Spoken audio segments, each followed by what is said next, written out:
جس نے 2 4 6 زیادہ احکام کا انکار کیا وہ بڑا فاسق ہے، اور جو بالکل ہی اطاعت سے نکلا ہوا ہو وہ اصل فاسق وہ ہے۔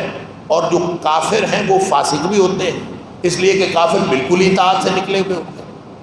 اسی طرح فسق کے علاوہ جو کفر ہے، کفر کا معنی ہی انکار کرنا، جو رسالت کا انکار کرے، جو اللہ کی وحدانیت کا انکار کرے، جو آخرت کا انکار کرے، جو کسی بھی قرآنی حقائق میں سے کسی حقیقت کا انکار کرے، یہ انکار کرنا یہ بھی ایک قسم ہے الحاد کی قسموں میں سے۔ فسق بھی ایک قسم ہے الحاد کی قسموں میں سے۔ اسی طرح جو دہریت میں نے عرض کیا، دہریت بھی ایک قسم ہے الحاد کی قسموں میں سے۔ شرک بھی ایک قسم ہے الحاد کی قسموں میں سے۔ زندقہ، یہ زندیقیت جس کو ہم کہتے ہیں، زندقہ اصل میں ایک عجمی لفظ ہے۔ ایک ہوتا ہے منافق، ایک ہوتا ہے زندیق، دونوں میں فرق ہوتا ہے۔ منافق وہ ہوتا ہے جس نے اپنے کفر کو چھپایا ہوا ہوتا ہے، اور زندیق وہ ہوتا ہے جو اپنے کفر کو اسلام بنا کے پیش کرتا، وہ اپنے کفر کی دلیل دیتا ہے۔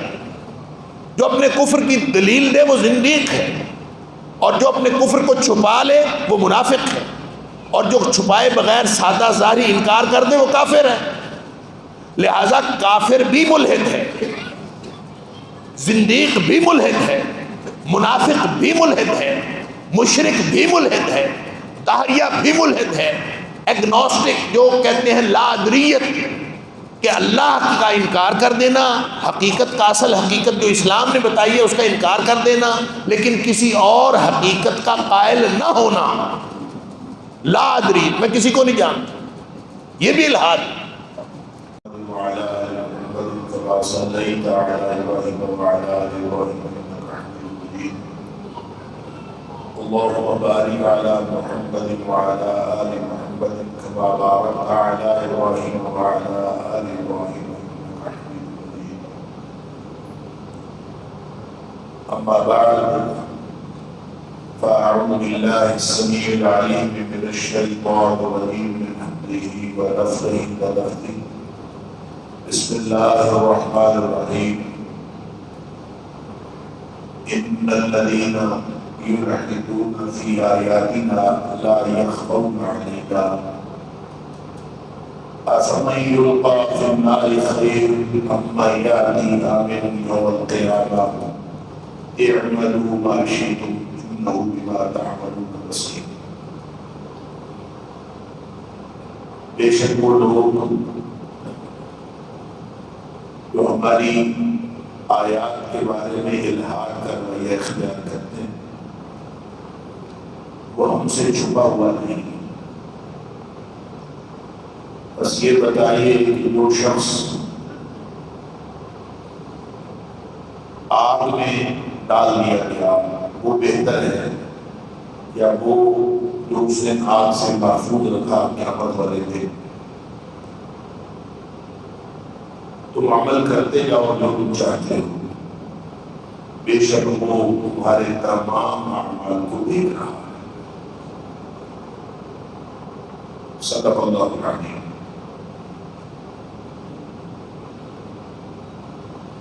اللہ کریم نے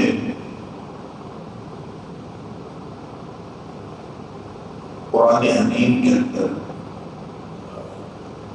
4 مقامات پر الحاد کا تذکرہ فرمایا۔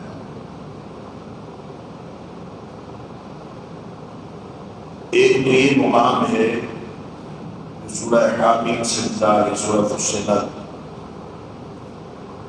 جو میں نے آیت آپ کے سامنے تلاوت کی، اور اسی طرح سورۃ النحل کی آیت نمبر 103 ہے، جس میں اللہ کریم نے فرمایا وَلَقَدْ نَعْلَمُ أَنَّهُمْ يَقُولُونَ إِنَّمَا يُعَلِّمُهُ بَشَرٌ لِسَانُ الَّذِي يُلْحِدُونَ إِلَيْهِ أَعْجَمِيٌّ وَهَذَا لِسَانٌ عَرَبِيٌّ مُبِينٌ۔ کہ ہمیں معلوم ہے کہ یہ لوگ کہیں گے کہ اس کو ایک بشر سکھاتا ہے، اور جس شخص کے ساتھ یہ غلط طور پر منسوب کرتے ہیں نبی اکرم صلی اللہ علیہ وسلم کو، اس کی تو زبان ہی عربی نہیں، جبکہ قرآن جو ہے یہ عربی مبین میں ہے۔ اسی طرح سورہ اعراف کے اندر اللہ کریم نے فرمایا وَلِلَّهِ الْأَسْمَاءُ الْحُسْنَى فَادْعُوهُ بِهَا، اللہ کے اچھے اچھے نام ہیں، اس کے ذریعے اللہ کو پکارا کرو۔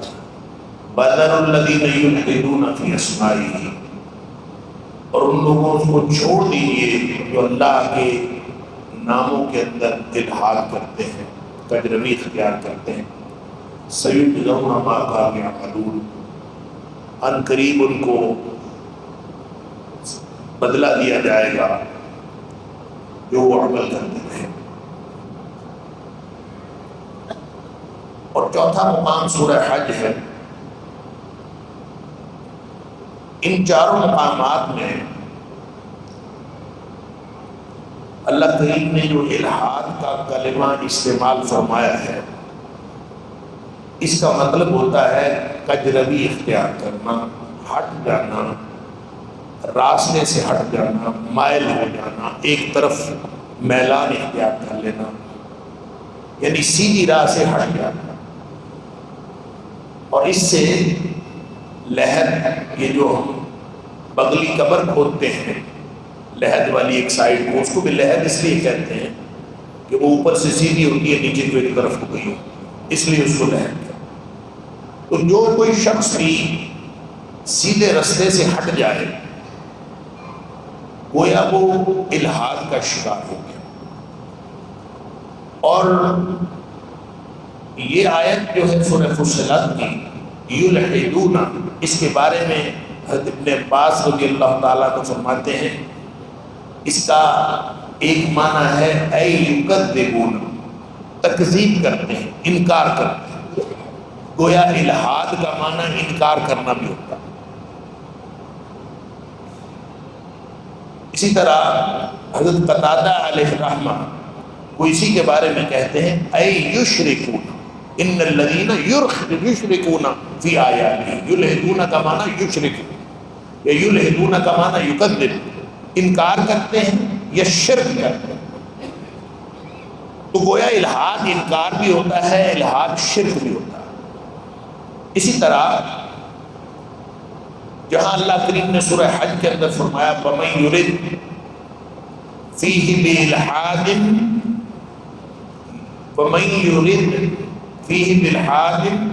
بِظُلْمٍ نُذِقْهُ مِنْ عَذَابٍ أَلِيمٍ، کہ جو شخص حرم کے اندر کسی قسم کا الحاد کرے اس کو ہم دردناک عذاب چکھائیں، ظلم کے ساتھ وہ الحاد کریں۔ تو گویا الحاد کا معنی یہاں اللہ کریم نے معصیت یا ظلم لیا، معصیت کرے، گناہ کرے یا ظلم کا کوئی عمل کرے اس کو بھی الحاد کہتے ہیں۔ تو گویا ایک معنی الحاد کا انکار، ایک معنی الحاد کا شرک، ایک معنی الحاد کا معصیت اور ظلم۔ اور اس کی حدیث کے اندر بھی الحاد کا لفظ اس طرح سے آتا ہے کہ نبی کریم صلی اللہ علیہ وسلم نے فرمایا کہ ابغض الناس عند اللہ ثلاثہ، اللہ کے نزدیک تین لوگ جو ہیں وہ سب سے برے ہیں۔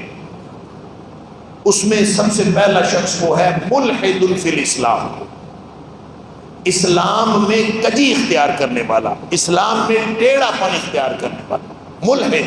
گویا اسلام کے اندر کوئی شخص اگر ظلم کرے گا یا معصیت کا رویہ رکھے گا تو اس کو بھی الحاد کہا گیا۔ اسی طرح ابن عاشور نے اپنی تفسیر کے اندر اس کا ترجمہ کیا ہے الطعن فی صحتها، یعنی جو لوگ قرآن حکیم کی آیات کی صحت کے بارے میں طعن کرتے ہیں اس کا مطلب الحاد، تو طعن کا معنی بھی الحاد ہے۔ اور اسی طرح مجاہد بن جبیر کا کہنا ہے کہ اس سے مراد شور و غوغا کرنا، قرآن کی آیات سن کر شور مچانا، لہو لعب اختیار کرنا، شور و غوغا، البکاء و تصدیہ او نحوہما، یعنی یا وہ شور مچائیں، تالیاں پیٹیں یا سیٹیاں بجائیں یا اس طرح کی کوئی حرکت کرے قرآن کی آیات سن کر، اس کا نام ہے یلحد۔ گویا قرآن سن کر قرآن کی آیات کا کوئی انکار کرے الحاد ہے، کوئی شرک کرے، شرک ان معنوں میں ہے کہ اللہ کی صفات میں سے کسی ایک صفت کا یا اللہ کے اسماء میں سے کسی ایک اسم کا، اسم گرامی کا انکار کرنا، وہ ایسے ہی ہے جیسے اس نے الحاد کیا، اور اللہ کے ناموں میں سے کسی نام کا انکار کرنا یہ شرک ہے۔ لہذا وہ شرک بھی ہے، وہ انکار بھی ہے، وہ معصیت اور ظلم بھی ہے، وہ طعن بھی ہے، وہ شور و غوغا بھی ہے۔ لیکن آج کے عمومی اور عرفی مفہوم میں اس رویے کو الحاد کہا جاتا ہے کہ جو شخص وجود باری تعالیٰ کا انکار کر دے، جس نے اللہ کے وجود کا انکار کر دیا گویا وہ ملحد ہے۔ اور آج کل تو الحاد اس کو انگریزی میں کہتے ہیں ایتھیزم۔ ایتھیزم کا مطلب ہے اللہ کا انکار کر دینا۔ وہ لوگ جو اللہ کا انکار کر دیتے ہیں یہ دہریے ہیں، اپنے آپ کو وما یہلکنا الا الدہر کہنے والے کہ ہمیں زمانہ ہی جلاتا اور مارتا ہے، تو وہ دہریے جو ہے وہ اصل میں ملحد ہیں۔ یہ جب ہم اس کی یہ تفسیر کرتے ہیں اس آیت کی تو بات یہ سمجھ میں آتی ہے ان سارے مفاہیم کے بعد کہ ہر گناہ شرک نہیں، ہر گناہ الحاد نہیں ہوتا۔ ذرا غور سے سنیے گا میری بات، ہر گناہ الحاد نہیں ہوتا، ہر وہ گناہ الحاد ہوتا ہے جس کے پیچھے، جس کی بنیاد میں فکری کجی، یعنی ہر وہ گناہ الحاد ہے جس گناہ کی کوئی شخص دلیل پیش کرے، فکر کی کجی ہوتی اور وہ گناہ بن کے ظاہر ہوتا ہے تو وہ الحاد ہوتا ہے، چاہے وہ کوئی چھوٹا گناہ کرے چاہے بڑا گناہ کرے۔ لہذا ایک قرآن کی اصطلاح ہے فسق۔ تو کوئی شخص اگر فسق کا مرتکب ہو، فسق کا معنی ہے اطاعت سے نکلا ہوا، عربی میں فسق کہتے ہیں یہ جو کھجور کو ایک طرف سے دبایا جائے تو اس کی گٹھلی پھدک کے باہر نکل جائے تو اس کو کہتے ہیں فسق۔ تو شریعت کی اصطلاح میں فسق وہ ہوتا ہے جو کوئی شخص اللہ کی اطاعت سے نکلا ہوا ہو۔ اب اللہ کی اطاعت سے کوئی شخص تھوڑا نکلا ہوا ہو تو چھوٹا فاسق، کسی نے ایک بھی حکم کا، اللہ اور اس کے رسول صلی اللہ علیہ وسلم کے ایک بھی حکم کا انکار کیا ہو تو وہ فاسق ہے۔ جس نے 2 4 6 زیادہ احکام کا انکار کیا وہ بڑا فاسق ہے، اور جو بالکل ہی اطاعت سے نکلا ہوا ہو وہ اصل فاسق وہ ہے۔ اور جو کافر ہیں وہ فاسق بھی ہوتے ہیں، اس لیے کہ کافر بالکل ہی اطاعت سے نکلے ہوئے ہوتے ہیں۔ اسی طرح فسق کے علاوہ جو کفر ہے، کفر کا معنی ہی انکار کرنا، جو رسالت کا انکار کرے، جو اللہ کی وحدانیت کا انکار کرے، جو آخرت کا انکار کرے، جو کسی بھی قرآنی حقائق میں سے کسی حقیقت کا انکار کرے، یہ انکار کرنا یہ بھی ایک قسم ہے الحاد کی قسموں میں سے۔ فسق بھی ایک قسم ہے الحاد کی قسموں میں سے۔ اسی طرح جو دہریت میں نے عرض کیا، دہریت بھی ایک قسم ہے الحاد کی قسموں میں سے۔ شرک بھی ایک قسم ہے الحاد کی قسموں میں سے۔ زندقہ، یہ زندیقیت جس کو ہم کہتے ہیں، زندقہ اصل میں ایک عجمی لفظ ہے۔ ایک ہوتا ہے منافق، ایک ہوتا ہے زندیق، دونوں میں فرق ہوتا ہے۔ منافق وہ ہوتا ہے جس نے اپنے کفر کو چھپایا ہوا ہوتا ہے، اور زندیق وہ ہوتا ہے جو اپنے کفر کو اسلام بنا کے پیش کرتا، وہ اپنے کفر کی دلیل دیتا ہے۔ جو اپنے کفر کی دلیل دے وہ زندیق ہے، اور جو اپنے کفر کو چھپا لے وہ منافق ہے، اور جو چھپائے بغیر سادہ ظاہری انکار کر دے وہ کافر ہے۔ لہذا کافر بھی ملحد ہے، زندیق بھی ملحد ہے، منافق بھی ملحد ہے، مشرک بھی ملحد ہے، داہریہ بھی ملحد ہے، ایگنوسٹک جو کہتے ہیں لا ادریت، کہ اللہ کا انکار کر دینا، حقیقت کا اصل حقیقت جو اسلام نے بتائی ہے اس کا انکار کر دینا، لیکن کسی اور حقیقت کا قائل نہ ہونا، لا ادری، میں کسی کو نہیں جانتا، یہ بھی الحاد۔ ایک اباحیت پسندی آپ نے سنا ہوگا، اباحیت، ہر چیز جائز ہے، جو دل کرے وہ کرتے جاؤ، یہ بھی الحاد۔ یہ الحاد کی بھی قسمیں میں صرف اس لیے عرض کر رہا ہوں کہ ہر وہ اباحیت، ہر وہ لا ادریت، ہر وہ دہریت، ہر وہ شرک، ہر وہ کفر، ہر وہ فسق، ہر وہ گناہ جس کے پیچھے انسان فکری طور پر کجی رکھتا ہے اور اس کی دلیل دیتا ہے، وہ الحاد ہے۔ اور جس کی دلیل نہ دی جائے، ہر گناہ الحاد نہیں ہوتا۔ کسی سے گناہ سرزد ہو گیا تو آپ کہیں کہ وہ ملحد ہو گیا، ہر گناہ گار ملحد نہیں ہوتا۔ یعنی بے نمازی، آپ بے نمازی کو لے لیں، ہر بے نماز ملحد نہیں، لیکن جو بے نمازی ہو اور نماز نہ پڑھنے کی دلیل بھی دے وہ ملحد ہے۔ دونوں باتوں میں فرق سمجھ آ گئی۔ ایک نماز نہیں پڑھتا لیکن وہ نماز نہ پڑھنے کو گناہ تو سمجھتا ہے۔ ایک آدمی نماز نہیں پڑھتا اور نماز نہ پڑھنے کو گناہ بھی نہیں سمجھتا اور پھر دلیل دیتا ہے کہ کوئی گناہ نہیں، وہ ملحد ہے۔ لہٰذا آپ یوں دیکھ لیجئے کہ پورے کے پورے دین اسلام میں، دین اسلام کے ساتھ، پورے شرعی نظام کے ساتھ، پورے ہمارے ایمانی نظام کے ساتھ، پورے ہمارے روحانی نظام کے ساتھ جس شخص کا رویہ ایسا ہو کہ وہ اپنے اس غلط، ایک تو رویہ ایسا ہو جو کج روی والا رویہ، اور دوسرا وہ کج روی والے رویے کے ساتھ یعنی راستے سے ہٹا ہوا ہو، وہ راستے سے ہٹ کے ساتھ اپنے اس رویے کی دلیل بھی دیتا، وہ ملحد۔ اب آپ دیکھیں کہ آپ کے ارد گرد کتنے ملحد پائے جاتے ہیں، آپ کے معاشرے میں کتنے ملحد ہیں، وہ آپ کو اس ڈیفینیشن سے پتہ چلے گا کہ ہر وہ گناہ جس کے پیچھے فکری کجی اور اس کی دلیل موجود ہو وہ الحاد ہے، اور ایسا شخص ملحد۔ اور ملحد اپنے آپ کو چھپاتا نہیں، بہت کم ملحد ہیں جو اپنے آپ کو چھپاتے ہیں، اور ملحد جو ہے وہ ڈنکے کی چوٹ پہ بتاتا ہے کہ میں ملحد ہوں، میں نہیں مانتا اللہ کو، اور اللہ کو نہ مان کر وہ بڑا خوش ہوتا ہے کہ میں نے اللہ کو نہیں مانا۔ اور عام طور پر ملحد جو ہیں وہ اپنے اس رویے کی دلیلیں بھی دیتے ہیں، ان کے پاس دلائل بھی ہوتے ہیں۔ بہت کم ایسے ملحد ہیں، دیکھیں گناہ گار معصوم ہوتے ہیں، اور جو آپ کا دلائل سن کر یا آپ کی گفتگو سن کر گناہ چھوڑنے کا وعدہ کر سکتے ہیں، ایسے ہوتے ہیں گناہ گار۔ آپ ان کو تھوڑی سی تبلیغ کریں، تھوڑی سی تعلیم دیں تو وہ اس کے بعد جو ہے وہ آپ کی باتوں کا قائل ہو جائے۔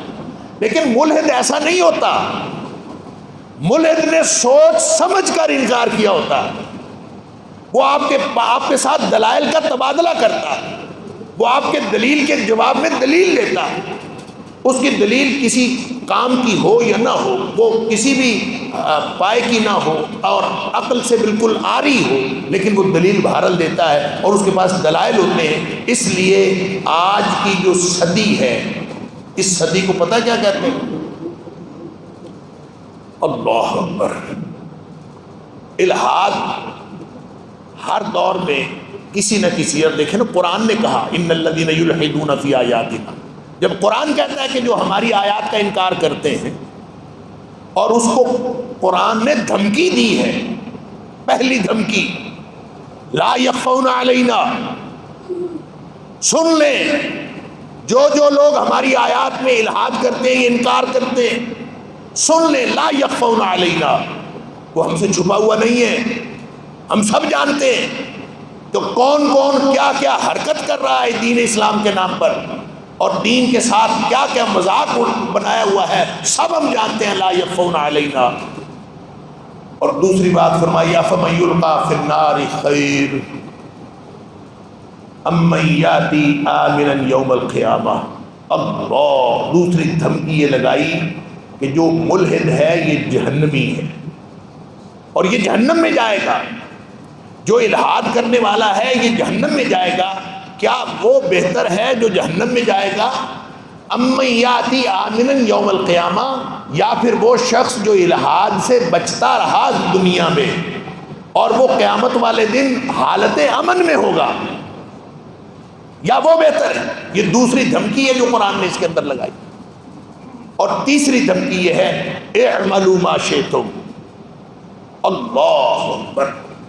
جب کوئی بادشاہ، جب کوئی صاحب اقتدار کسی سے ناراض ہوتا ہے نا، اور ناراضگی کی انتہا ہوتی ہے، تو وہ کہتا ہے جا تم جو تیرا دل کرتا ہے کرو۔ یہ گویا اللہ نے قرآن میں اس طرح سے کہہ دیا، اعملوا ما شئتم، جاؤ تم جو تم سے ہوتا کر لو، انہ بما تعملون بصیر، بے شک اللہ تمہاری ساری حرکتوں کو دیکھ رہا۔ اور کیا کیا انہوں نے؟ یہ دنیا میں میں پہلے عرض کر رہا تھا کہ الحاد ہر دور میں رہا ہے، اور اس کی شکلیں بدلتی رہی ہیں، اس کی بڑی لمبی تاریخ ہے۔ پہلا الحاد شیطان نے کیا تھا، سب سے بڑا ملحد ابلیس تھا، کہ ابلیس نے اللہ کی بات کا انکار بھی کیا اور پھر اپنے انکار کی دلیل بھی دی۔ تو سب سے بڑا ملحد کون تھا؟ ابلیس تھا۔ اور ابلیس سے الحاد کا آغاز ہوا ہے، اور ہر دور میں الحاد کی شکلیں بدلتی رہی ہیں، اور کسی نہ کسی طور الحاد رہا ہے۔ ہر وہ شخص جو صراط مستقیم سے ہٹا ہوا ہو اور اپنے ہٹنے کی دلیل بھی اس کے پاس ہو، وہ ملحد ہے۔ میں عرض کر رہا تھا کہ یہ صدی جس میں ہم زندگی گزار رہے ہیں، اس صدی کو علمی اعتبار سے لاجیکل اینڈ سائنٹیفک پازیٹیوزم کی صدی کہتے ہیں، منطقی اور سائنسی اثباتیت کی صدی، منطقی اور سائنسی اثباتیت کی صدی۔ جو 18ویں صدی تھی نا، 18ویں صدی کو کہتے ہیں فلسفیانہ تجربیت کی صدی، فلسافیکل امپیریسزم، کہ اس دور میں جتنے فلسفیانہ خیالات ماضی میں تھے، اور جب فلسفے نے ترقی کی تھی، ان فلسفیانہ خیالات کو تجربے میں لا کے پرکھا گیا کہ کون کون سا فلسفیانہ نظریہ درست ہے اور کون سا نظریہ درست نہیں ہے۔ یہ اس صدی کی بات، لہذا اس صدی کا جو سب سے نمایاں پہلو ہے وہ فلسفیانہ تجربیت۔ جو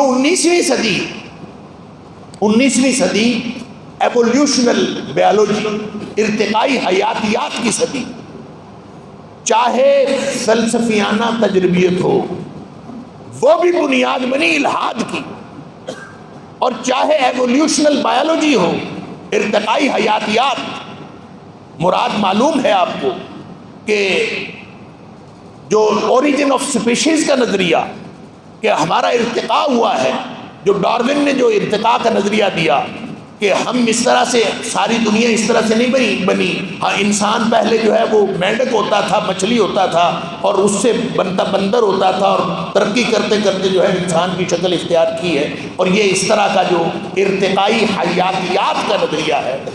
بات فلسفیانہ تجربیت کی ہو، نتیجہ الحاد ہے، بات ارتقائی حیاتیات کی ہو، نتیجہ الحاد ہے۔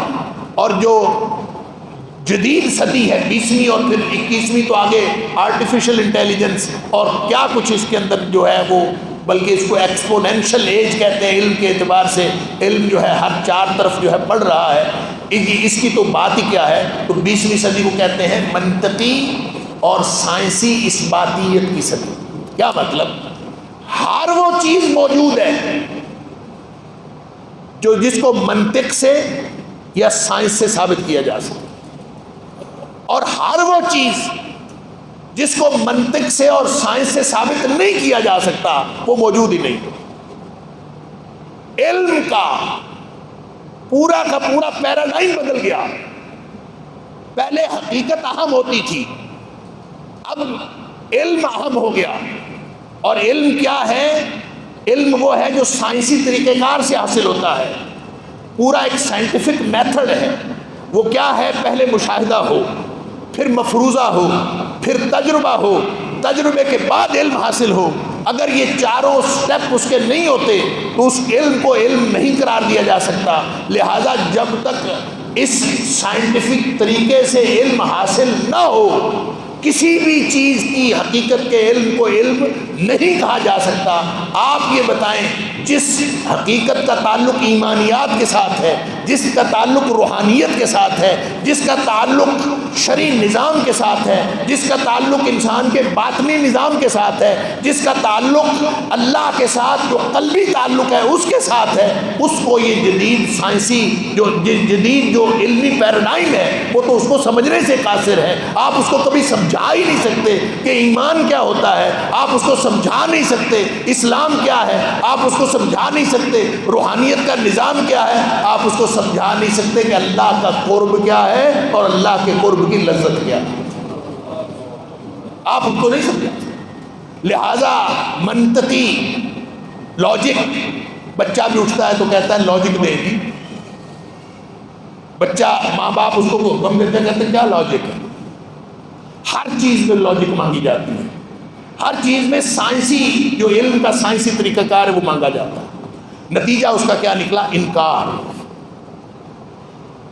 ہر اس چیز کا انکار کر دیں جو ہمارے سائنسی اور منطقی علم کی حدود میں نہیں آتا، اس کا انکار کر دیں۔ لہذا اللہ کے بارے میں تو جس نے جو کہا، اللہ نے فرمایا لیس کمثلہ شیء۔ تمہیں گمان آئے، تمہیں خیال آئے، سمجھ لو اللہ ویسا نہیں ہے۔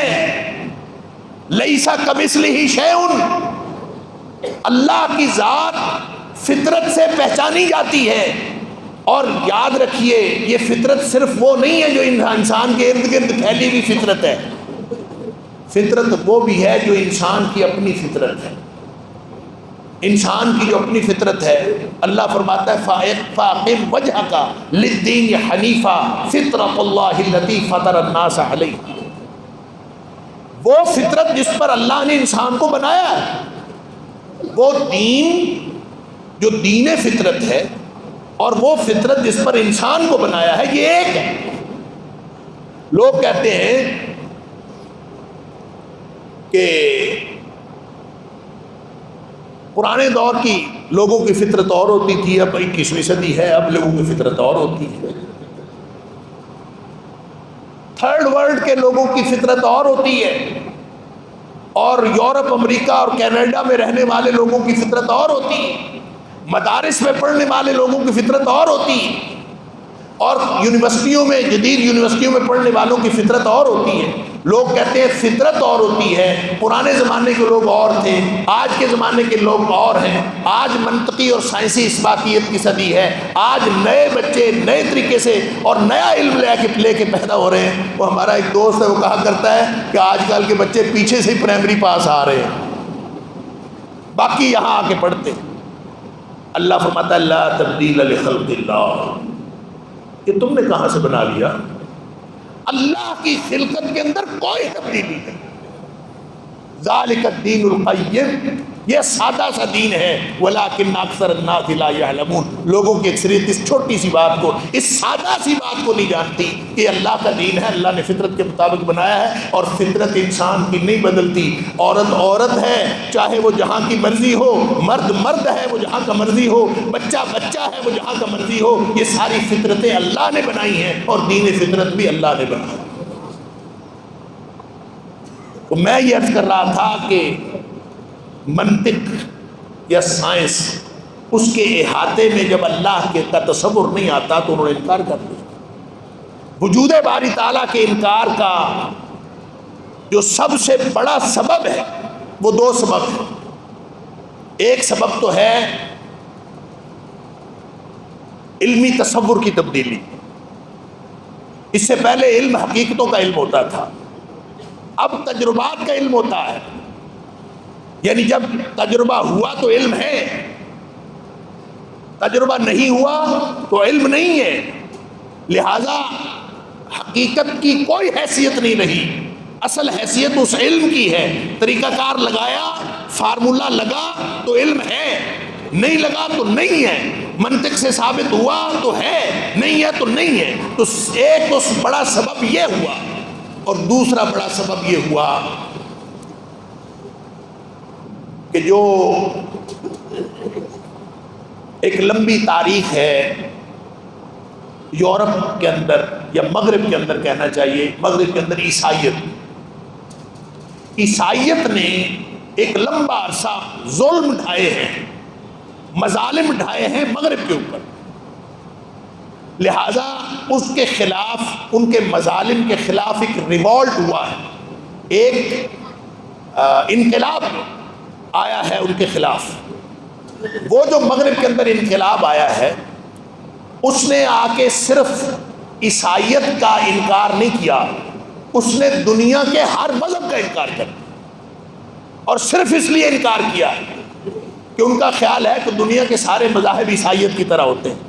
انہوں نے صرف عیسائیت کو دیکھا تھا، انہوں نے عیسائیت کہ جو پاپائیت تھی، انہوں نے صرف اس کے مظالم کو دیکھا تھا۔ ایک لمبی تاریخ ہے، اور پورا کا پورا جو ریوولٹ ہے، آپ دیکھیں انلائٹنمنٹ کی تاریخ، انلائٹنمنٹ کی تحریک ہو، یا مارٹن لوتھر کی ریفرمیشن ہو، یا جتنی بھی ان کے اندر تحریکیں اٹھی ہیں، وہ دراصل ساری کی ساری عیسائیت کے خلاف ہوتی، اور انہوں نے بالآخر ہر اس چیز کا انکار کیا۔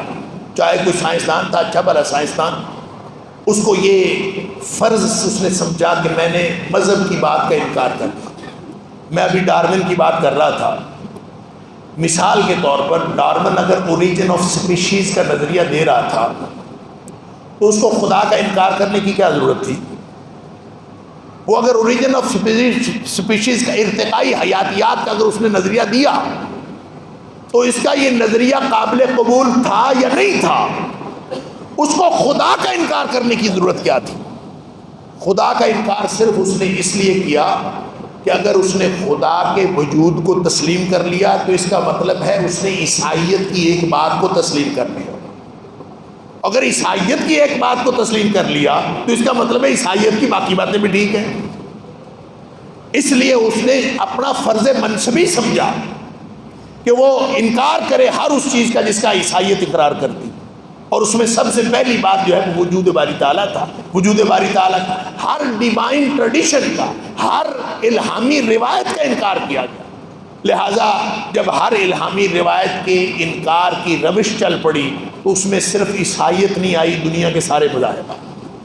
لہٰذا آج جو مغرب کے اندر ارریلیجیوسٹی، لا دینیت کی جو تحریک ہے، اور یہ چیلنج صرف اسلام کو نہیں ہے، یہ چیلنج دنیا کے سارے مذاہب کو ہے، لیکن فرق صرف یہ ہے کہ باقی جو مذاہب ہیں انہوں نے لا دینیت کے ساتھ کمپرومائز کر لیا ہے، چاہے وہ عیسائیت ہو چاہے وہ یہودیت ہو، انہوں نے لا دینیت کے ساتھ کمفرٹیبل صورتحال نکال لی ہے۔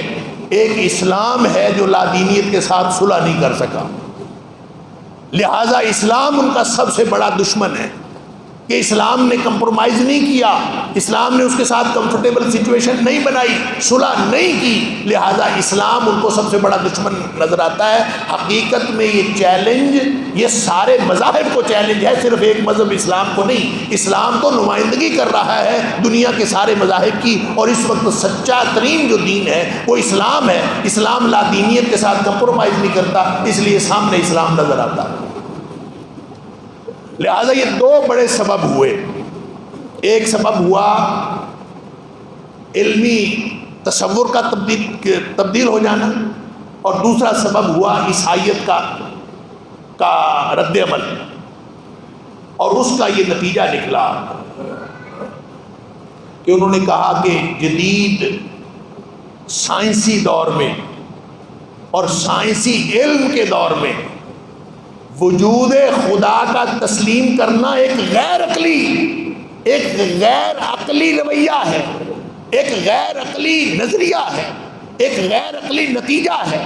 لہذا جدید سائنسی دور میں وجود خدا کو تسلیم کیا جا سکتا ہی نہیں، یعنی اپنے طور پہ پوری سچائی کے ساتھ، پوری دیانتداری کے ساتھ انہوں نے اس بات کو، اور اس میں کون کون سے بڑے بڑے نام جو ہیں جنہوں نے کتابیں لکھی اس کے اوپر، سیم ہیرس مثال کے طور پر، جس نے کتاب لکھی دا and of faith, the and of faith, religion, terror and future of the reason, یہ اس کی کتاب کا نام۔ پھر اسی طرح ڈینیل بینٹ اس نے کتاب لکھی بریکنگ دا اسپیل. اور پھر اسی طرح بہت بڑا نام آپ نے سنا ہوگا Richard Dawkins, the God delusion, یہ اس کی کتاب کا نام. اور پھر کرسٹوفر ہچنز جس نے کتاب لکھی God is not great and how religion poisons everything. وہ کہتا ہے جس طرح یعنی کیسے مذہب جو ہے وہ ہر چیز کو زہرناک کر دیتا. تو ایک تو نتیجہ انہوں نے یہ نکالا کہ وجود خدا کا تسلیم کرنا غیر عقلی نتیجہ، غیر عقلی نظریہ. اور دوسرا نتیجہ یہ نکلا کہ جو مذہب ہے نا یہ بڑا خطرناک، زہرناک اور ایول ہے، شیطنت ہے اس میں، اور اس کو تسلیم نہیں کیا جا سکتا. مذہب کو خارج کرو اور اللہ کے وجود کو، وجود باری تعالیٰ کسی بھی طرح کا تصور ہے اس کو خارج کرو. یہ دو نتیجے نکالے، یہ جو دو میں نے اسباب بڑے بتا دیے اور دو نتیجے نکالے. اور اس بنیاد پر، یہ ہے وہ بنیاد جس کے اوپر پوری کی پوری الحاد کی عمارت کھڑی، جو جدید الحاد ہے، جس کو ہم عرفی طور پر الحاد کہتے ہیں، جس کو ایتھیزم کہتے ہیں، کہ وجود خدا کا انکار کیا. اب آ جائیں کہ اسلام نے اس کے بارے میں کیا ہمیں بندوبست دیا ہے کہ ہم کیا کریں. اگر کوئی شخص قرآن کو نہیں مانتا، اگر کوئی شخص اللہ کو نہیں مانتا تو ہم اس کے ساتھ کیا کریں. اللہ اکبر. ایک تو بات قرآن نے سمجھا دی کہ انک لا تہدی من احببت ولکن اللہ یہدی من یشاء. لوگوں کو جب آپ بات کریں تو خام خواہ کسی کرب میں نہیں پڑنا کہ یہ مان کیوں نہیں رہا. آپ نے اس تک اللہ کا پیغام پہنچانا ہے، اس کو منوانا یا نہ منوانا یہ اللہ کا کام، یہ تمہارا کام نہیں، یہ نبی کا بھی کام نہیں تھا، اللہ کے رسول صلی اللہ علیہ وسلم کا بھی یہ کام نہیں تھا کہ آپ لوگوں کو ہدایت دے دیں. آپ کا کام صرف فذکر انما انت مذکر لست علیہم بمسیطر. آپ صرف اور صرف نصیحت پہنچائیں، آپ نصیحت دینے والے ہیں، آپ اس کے اوپر دروغہ نہیں ہیں. یعنی نبی کریم صلی اللہ علیہ وسلم کا بھی یہ نہیں تھا مقام کہ آپ جو ہیں وہ ان کے اوپر ڈٹے رہیں، ان کو منوا کے چھوڑیں. منوانے کی کیا بات. لہٰذا ہمارے ذمے بھی یہ ہے جب ہم اس جدید الحاد کے دور میں اپنے بچوں کو ان کے سوالوں سے اور ان کے رویے سے جب ہم دیکھتے ہیں قائل ہوتا ہوا، تو ہمیں چاہیے کہ ہم اپنے بچوں کو قرآن کی تعلیم دیں. دیکھیں قرآن حق ہے، نبی کریم صلی اللہ علیہ وسلم کی ذات حق ہے، اللہ کی ذات حق ہے. اور جو حق ہوتا ہے وہ کیا ہوتا ہے؟ حق وہ ہوتا ہے جو آپ اپنا ثبوت ہوتا ہے. حق کو ثابت کرنے کے لیے کسی خارجی دلیل کی ضرورت نہیں ہوتی. کوئی شخص قرآن کے بارے میں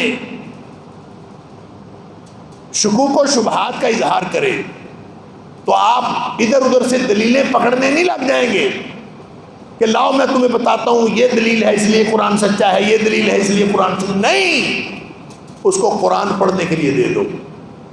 یہ قرآن پڑھو، قرآن آپ اپنا ثبوت ہے اور قرآن خود بتائے گا کہ میں حق ہوں. اور جو نبی اکرم صلی اللہ علیہ وسلم کی سیرت کو نہیں مانتا، نبی پاک صلی اللہ علیہ وسلم کی ذات کو نہیں مانتا، اس کے بارے میں شکوک و شبہات کا اظہار کرتا، اس کو سیرت پڑھنے کے لیے دے دے.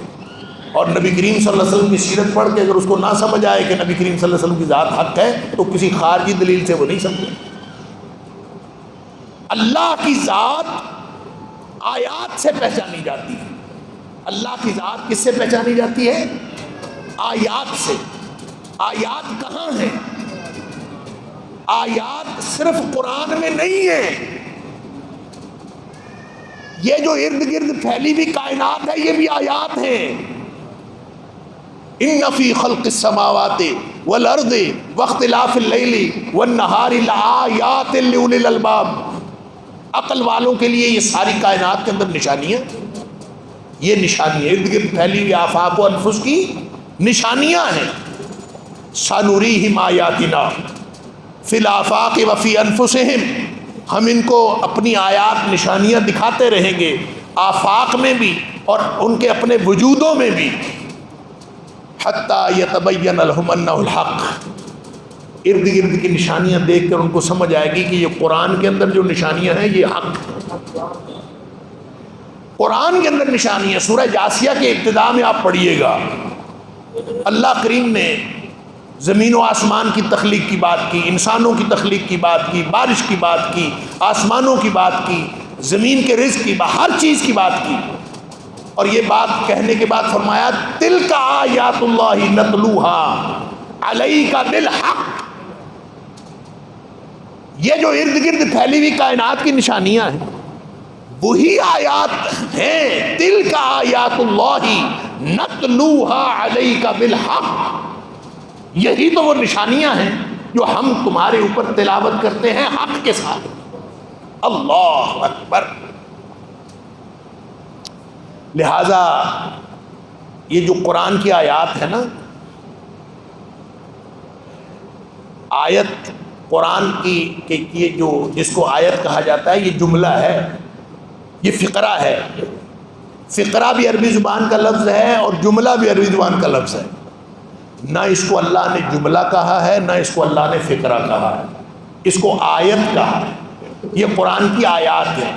نتیجہ یہ نکلا کہ قرآن کی آیات اور ارد گرد پھیلی ہوئی کائنات کی آیات، ان کے اندر کوئی تفاوت نہیں۔ کوئی شخص قرآن میں غور و فکر کرے تو اس کو کائنات سمجھ آ جاتی ہے، اور جو شخص کائنات میں غور و فکر کرے اس کو قرآن سمجھ آ جاتا ہے۔ یہ اس کے اندر کوئی تفاوت اور تضاد نہیں۔ اچھا، اب اگر آپ نے نشانیاں دکھانی ہیں، سمجھانی ہے اللہ کے وجود کے لیے، آپ ان کو کہیں کہ کائنات میں غور و فکر کریں۔ جب قرآن نے سب سے پہلے سورہ بقرہ کی ابتدا میں قرآن نے سب سے پہلے کہا نا، یا ایھا الناس اعبدوا ربکم الذی خلقکم والذین من قبلکم لعلکم تتقون، اور پھر اس کے بعد فرمایا کہ اس نے آسمان بنائے، اس میں زمین بنائی، آسمان کو چھت بنایا، زمین کو بچھونا بنایا۔ آپ کو معلوم ہے کہ یہ وہ باتیں ہیں ساری رب کے بارے میں۔ ایک تو لوگوں کو کہا جا رہا ہے، یا ایھا الناس، اے کائنات کے لوگوں، اپنے رب کی بندگی کرو۔ رب ہوتا ہے کون؟ مالک اور روزی رساں اور پالنے والا۔ مالک، روزی رساں اور پالنے والا۔ یہ اس لیے کہا کہ انسان سب سے زیادہ اس کو پہچانتا ہے جس سے اس کو روزی ملتی ہے۔ انسان اس کو پہچانتا ہے سب سے زیادہ جس کو جہاں سے روزی ملتی ہے۔ فرمایا اپنے رب کی بندگی کرو۔ کون رب؟ الذی خلقکم، جس نے تمہیں پیدا کیا ہے۔ یہ تو مشرکین مکہ بھی نہیں انکار کرتے تھے کہ اللہ نے پیدا کیا ہے، یہ تو تاریخ کے کسی مشرک نے بھی انکار نہیں کیا۔ یہ ملحد کہاں سے اٹھ کے آ گئے کہ یہ کہتے ہیں کہ ہمیں کسی نے پیدا ہی نہیں کیا، ہم بغیر پیدا کرنے کے ہم پیدا ہو گئے ہیں، تبھی جو نظام ہے اس کے فطری نظام کے ذریعے سے ہم پیدا ہو گئے ہیں۔ ایک پرزے کی طرح کائنات ہے، وما یہلکنا الا الدہر، ایک مشین چلی ہوئی ہے، اس مشین کے اندر انسان ایک پرزا ہے، آتا ہے جاتا ہے، ختم ہو جاتا ہے، اس میں کوئی پیدا کرنے والا نہیں ہے، بس زمانہ ہے، زمانہ ہی جلاتا ہے اور زمانہ ہی مارتا ہے۔ حالانکہ یہ سارا یہ جو پیدا کرنے والا ہے وہ اللہ کی ذات ہے۔ اللہ فرماتا ہے افی اللہ شک،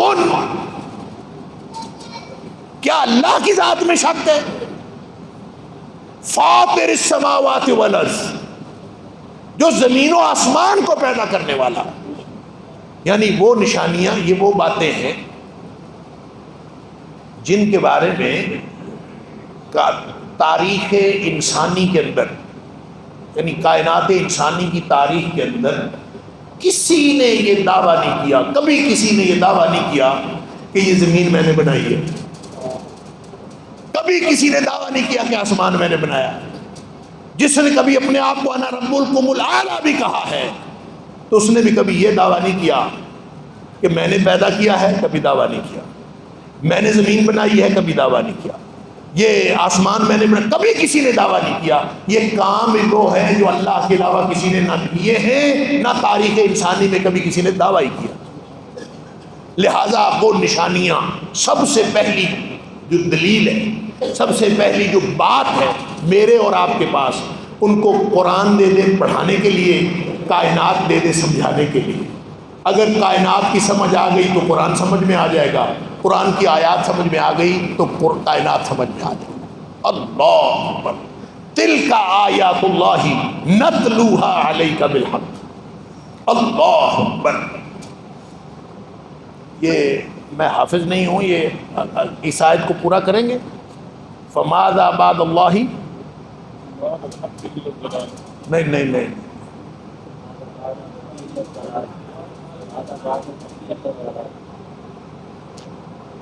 جس آیت میں سورہ جاسیہ کی آیت کی بات کر رہا ہوں، تلک آیات اللہ نتلوها علیک بالحق.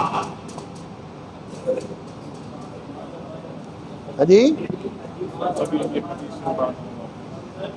فَبِأَيِّ حَدِيثٍ بَعْدَ اللَّهِ وَآيَاتِهِ يُؤْمِنُونَ. اللہ اکبر. فَبِأَيِّ حَدِيثٍ بَعْدَ اللَّهِ وَآيَاتِهِ يُؤْمِنُونَ.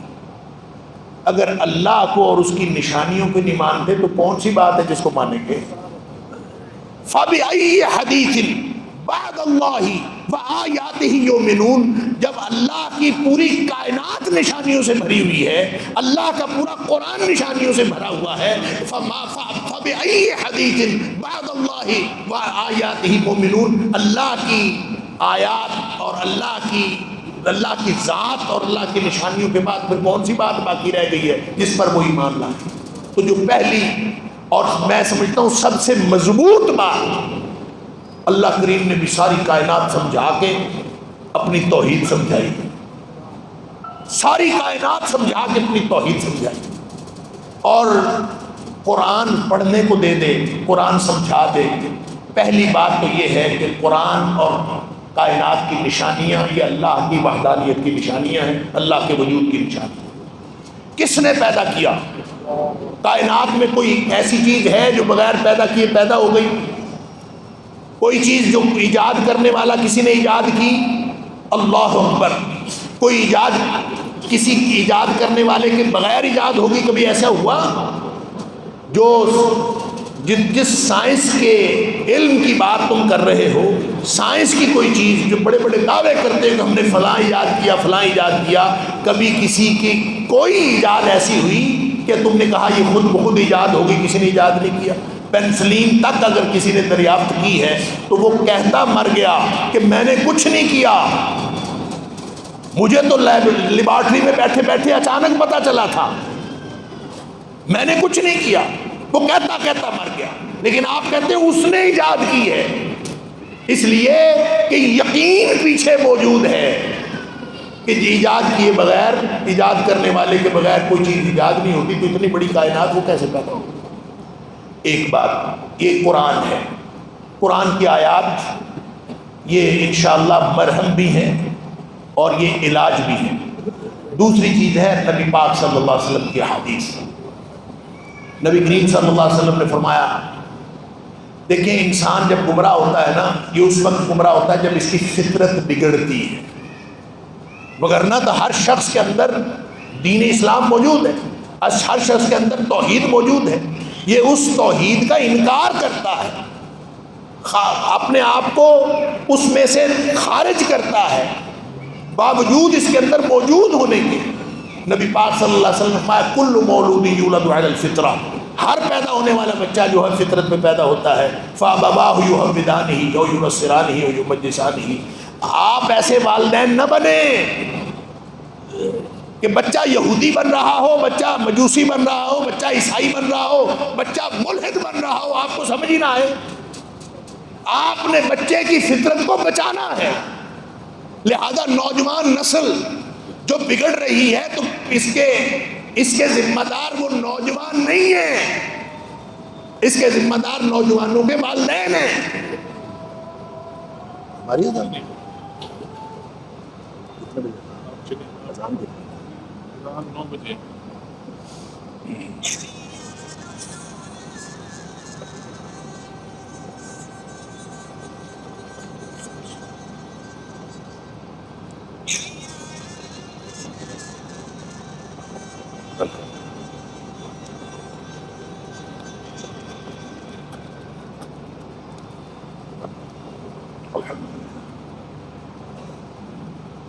میں یہ کر رہا تھا کہ نوجوان جو بگڑ رہے ہیں ان کے ذمہ دار ان کے والدین ہیں.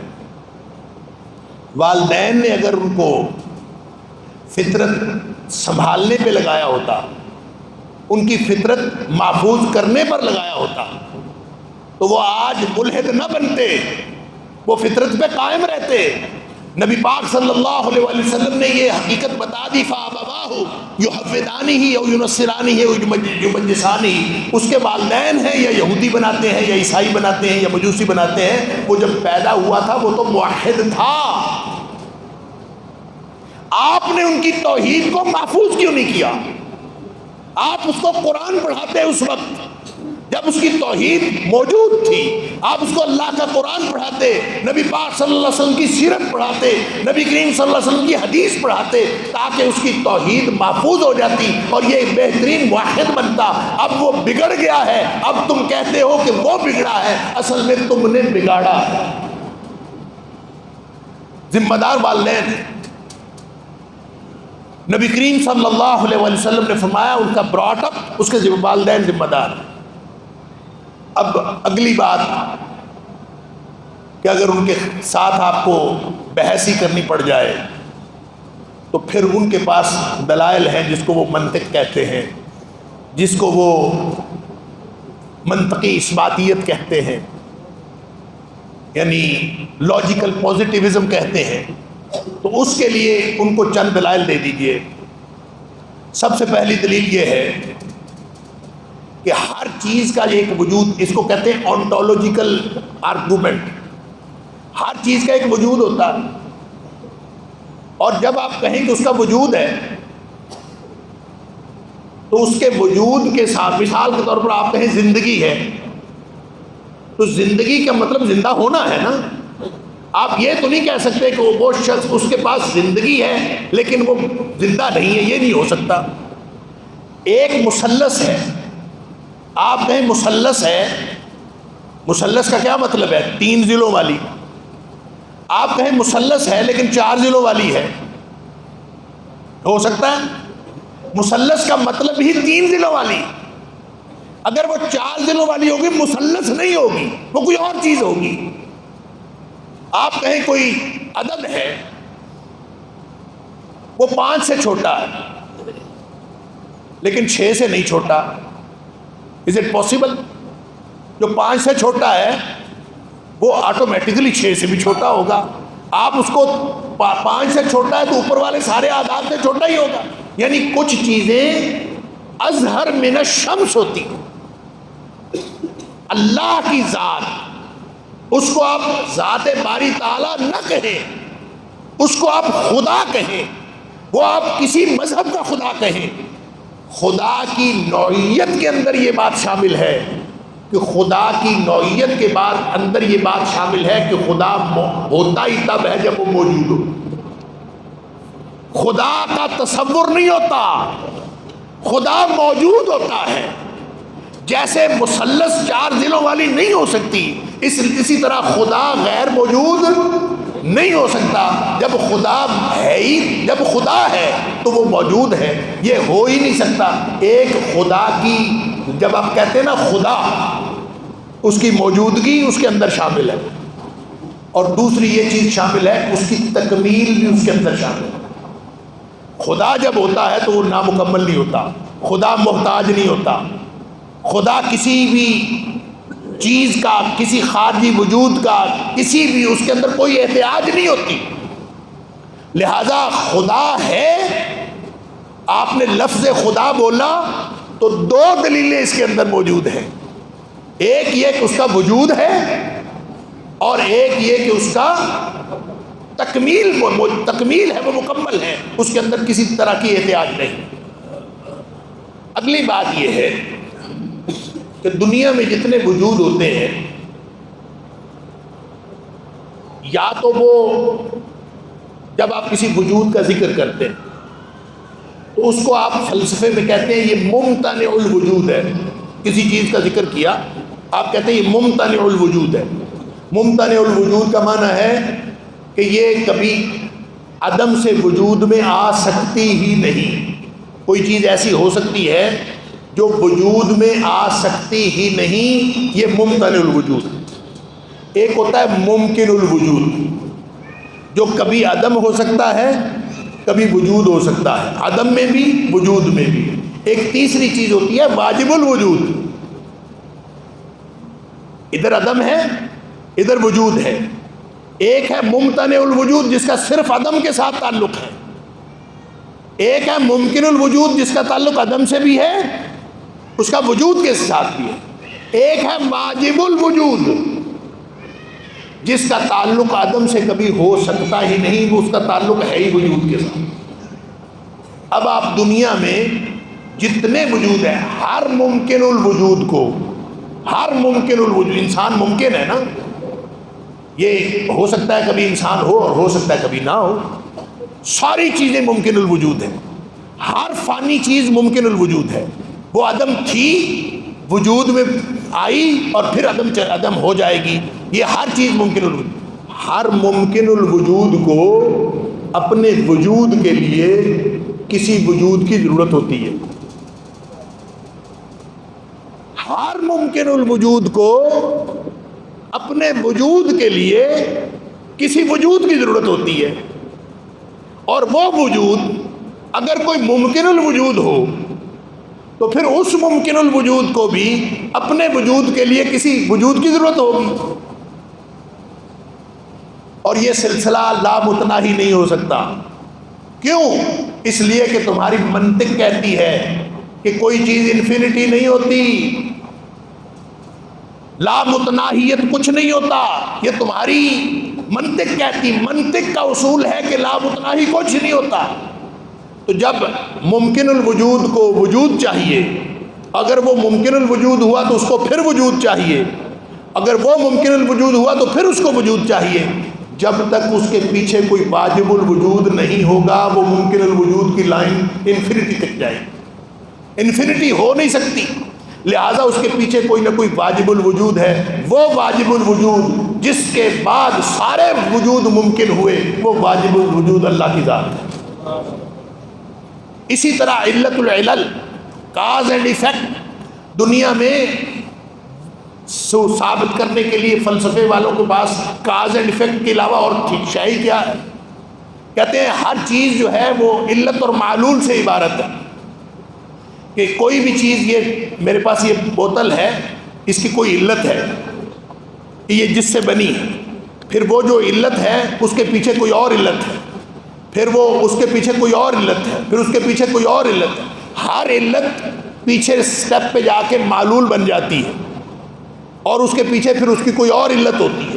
یہ علت اور معلول کا سلسلہ انفینٹ نہیں ہو سکتا، لامتناہی نہیں ہو سکتا، کسی جگہ پہ جا کے رکنا پڑے گا، اور جہاں جا کے علت العلل پہ رکیں گے وہ ساری وجوہات کی وجہ وہ اللہ کی ذات ہے۔ اسی طرح محرک اول، دنیا میں حرکت کی وجوہات، یہ گاڑی کیوں حرکت کرتی ہے؟ کہتے ہیں انجن ہے، انجن میں کیا چیز ہے؟ اس کے اندر پٹرول ہے، ہر چیز کے اندر کوئی نہ کوئی تو حرکت کی وجہ ہے نا۔ یہ پنکھا گھوم رہا ہے،